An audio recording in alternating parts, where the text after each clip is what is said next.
Now this is an interesting question, doctor. In the ARDS, what is the best way that you want to ventilate the patient? Now I like to ask you a simple question. Why a patient with ARDS suffers from hypoxia is my question to all of you. Very simple. There is a ventilation perfusion mismatch in the case of the ARDS, which is the underlying cause that the patient suffer hypoxia. So all the maneuvers that we do are in order to improve the ventilation perfusion mismatch situation. So for that there are various ways that we do it and achieve it. So basically, doctor, if you look at the ARDS patient, the most important thing that we do is whenever we place a ARDS patient on ventilator, always maintain a low tidal volume is the principle. Some of you are going to take up the anesthesia in this counseling. That's the reason. Let us make this a pre-postgraduate preparation also before you are joining the internal medicine. So basically low tidal volume is what need to be maintained if you want to help the patient who has got ARDS. But if you keep a low tidal volume setting in the ventilator, what problem will happen, doctor? Carbon dioxide cannot leave the body when the tidal volume is low.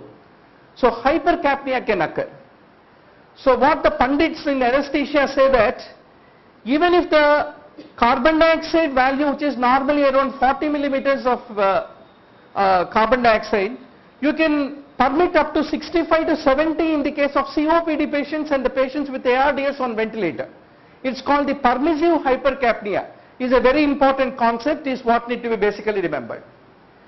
So there is a reason, doctor, low tidal volume is one of the common strategies in order to improve the oxygenation in a patient who is having the ARDS.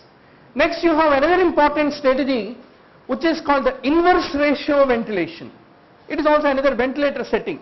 So you are also competing for the MD internal intensive care seats. That's the reason examiner probably wants to know how well you know about these things. What is inverse ratio? Basically you can improve the oxygenation without PEEP or increasing FiO2. Can you increase the oxygenation by increasing the fraction of inspired oxygen? You can do that. But what is the problem? If you increase the fraction of inspired oxygen, it leads to the oxygen toxicity to the lungs. So we don't want to increase FiO2, we don't want to increase PEEP, the positive end expiratory pressure, because it leads to barotrauma. Still we want to improve the oxygenation of patient. How can we do that? We have a method called inverse ratio ventilation. What we do is, the typical inspiratory time which is there, it is typically prolonged in the ventilator settings. So this is typically called the inverse ratio ventilation, is what need to be remembered. So it is definitely one of the maneuvers which is used in the ARDS. So it is the true option, not the false option. And another important, but what is the problem if you increase the inspiratory time? It will impede the filling of the heart with the blood. That's the reason hypotension and barotrauma are still the risks if you are using the inverse ratio ventilation. Then you have a prone position ventilation. If you walk into any intensive care unit, a patient with malaria, with the sepsis, etc., who has got ARDS, he will be put in a prone position and ventilated. So by doing that, what you are able to achieve?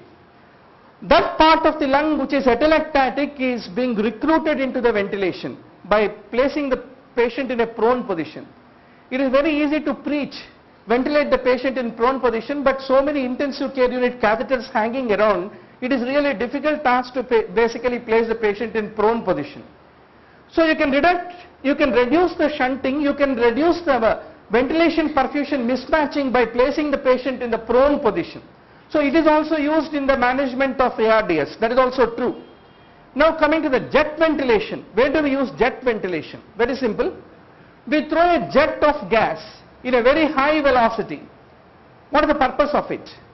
Basically we want to keep the trachea patent and pass the gas with a very high jet velocity and avoid placing an endotracheal tube. So in which scenarios do we use jet ventilation basically? Typically, doctor, if you are trying to avoid the endotracheal tube and you want to do a microsurgical surgery of the upper respiratory tract like the larynx, etc., there the jet ventilation is used. So jet ventilation is not used in the case of the ARDS, is a true statement, is what need to be basically remembered. And the last but not the least is the extracorporeal membrane oxygenation, otherwise called Ecmo. Do you think Ecmo is commonly used in pediatric or adult population? More commonly in the pediatric. But later on what they found is Ecmo also has got a role even in the case of the ARDS patients who are adult is what you need to basically understand. So there's a reason, doctor, in order to summarize, in the case of the ARDS patient we use prone, inverse ventilation, extracorporeal gas exchange, but not the jet ventilation is what I want to once more underscore to all of you. Tropical pyomyositis. If tropical word is not there, what is the common cause of pyomyositis in the modern era, doctor? Viral pyomyositis. HIV patients are highly vulnerable. Now Staphylococcus is the one which is notorious to cause tropical pyomyositis, 70% of cases. Then comes the Streptococcus viridans as a etiological agent is what need to be remembered. Post-splenectomy, capsulated organisms, H. influenzae and pneumococcus are the ones which are commonly implicated. Then the tick-borne encephalitis, OMSK, hemorrhagic fever is implicated in that. So immediately after exam is over, so my student said, sir, nearly around 10 to 15 questions, there are terms which we never heard. So why don't we have some sessions on modern terminology generating in the what you call medical jargon. Unfortunate story. But please remember, if it is Latin for you, Latin for everyone. There is no big deal about it. At most it can be Greek for some people. So now let us talk about the Tick-Borne Meningoencephalitis, another important entity. There are two important ways it is transmitted. The infected deer ticks are the ones which are implicated. So OMSK hemorrhagic fever, Kaisner forest disease, Alkurma virus and looping ill virus and Langet virus. So many new names waiting for 2008, 9, 10 and 11 AP entrance also are there, so you need not worry about it. Methicillin resistance, why? Which is the important gene which is responsible for transmitting it in the Staph aureus. Generally it is a tendency of Ansarinagar people in Delhi to give this kind of molecular level questions, but anyway, Delhi is not really that far nowadays after airways have become cheaper. So you need to know few small terms in the molecular level also. Basically, doctor, there is something called a staphylococcal cassette chromosome, SCC-MEC. It is the one which will be conferring the resistance towards the methicillin for the Staph aureus. And the gene which is associated is called the MEC-A gene basically. And this gene will be giving rise to what is called as the PBB2A, which is the penicillin binding protein. How does it give resistance if the penicillin binding protein mutant, if it is developing in the Staph aureus, how will it develop the resistance? Very simple. This mutant form of the penicillin binding protein does not bind with the beta-lactam rings. So that's how methicillin resistance is achieved. So MEC-A gene is the one which is implicated in causing the methicillin resistance is what need to be basically remembered. Now let's go to the next question. But one more possible question which is awaiting for us in a nearby entrance. So sometimes there is an entity called community acquired methicillin resistant Staph aureus. In them, that is in the community acquired, generally methicillin resistance is transmitted nosocomially or community wise, doctor? Generally nosocomially. There is another variant called community acquired methicillin resistant Staph aureus.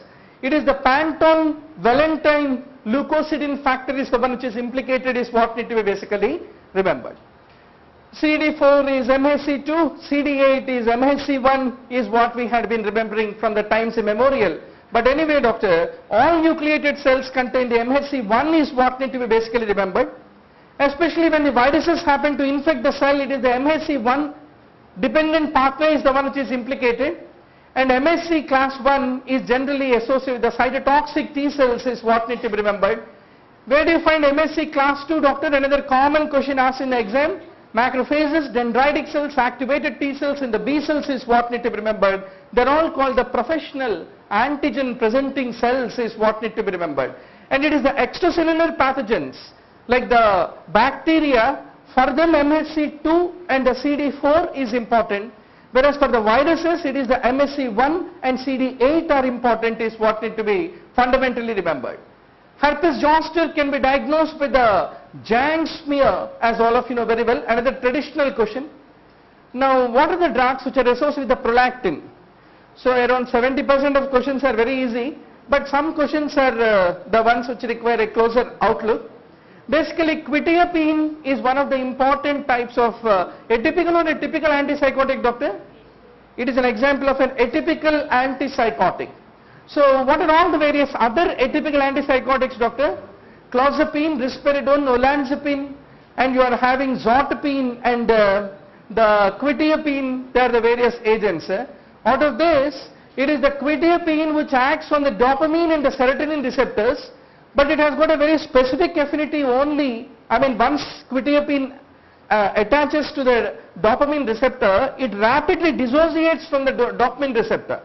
And because of this nature, it does not really affect the prolactin secretion. It does not lead to the development of the Parkinsonism, which is the feature of the other agents, is what need to be basically remembered. And quetiapine also has got a histamine antagonistic activity. That's the reason it also leads to sedation as the important adverse effect. Hypothermia is a feature of all except. So you know very well that there are a lot of conditions which lead to hypothermia, like the hypoglycemia, hypothyroidism, hypoadrenalism, etc., etc. And you are also having certain drugs like the barbiturates, ethanol, tricyclic antidepressants, neuroleptics and benzodiazepines. They all are the drug associated causes for the hypothermia. So probably is there any change in the frame of the question? Okay, so probably in this list you can check what are the ones which are associated with the hypothermia at the end of the session.